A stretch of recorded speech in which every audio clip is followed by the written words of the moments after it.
As members of the diamond production industry, we recognize the promise Zimbabwe holds with its $8 billion in diamond deposits. However, the country is more of a dark garnet than shining diamond in our future.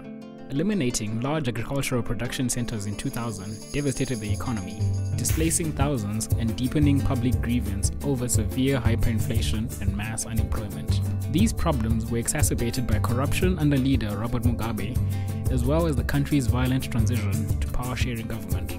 Zimbabwe's instability is hurting the potential for a thriving mining industry.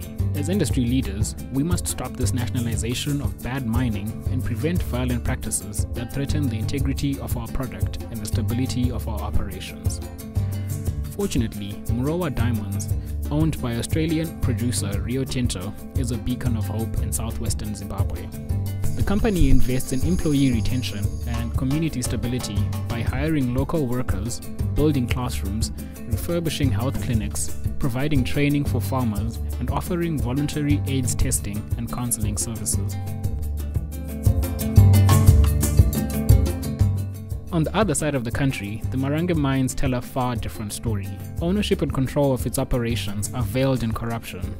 The government initially used its discovery to foster a diamond rush, and people, desperate for money, migrated there en masse. Beginning in 2007, armed government forces began to assume control and organize miners into profitable syndicates. But control of the mine took a dangerous turn in 2008 when the Joint Operations Command, the militaristic arm of Mugabe's regime, killed over 200 people, enforcing systematic killing, torture, rape, and violent displacement that continues today. This illicit behavior is endorsing President Mugabe, his party's activities, and JOC's military operations to protect Mugabe's leadership while destabilizing the power-sharing government. According to Partnership Africa-Canada, the current interpretation of the Kimberley process fails to recognize the political realities of Zimbabwe. These political elites are intimately tied to the Joint Operation Command and as such constitute a rebel movement.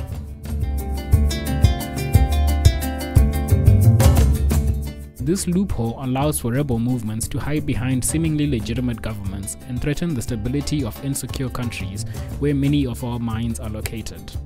As long as we allow this abuse to continue, our credibility and consumer confidence in our product will deteriorate.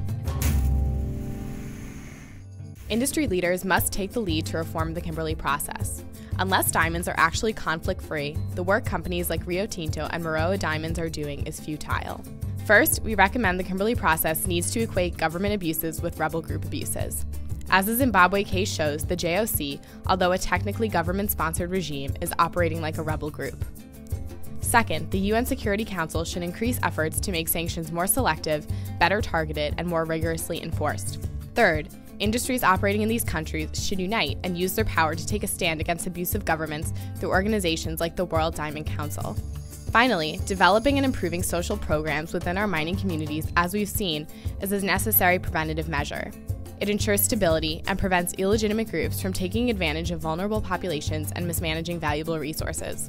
Ultimately, reforming the Kimberley process will provide opportunities for cooperation within the diamond industry, as well as prevent and deter future resource conflicts. Our fair practice will serve as an example and encourage a culture of corporate and political accountability across the globe.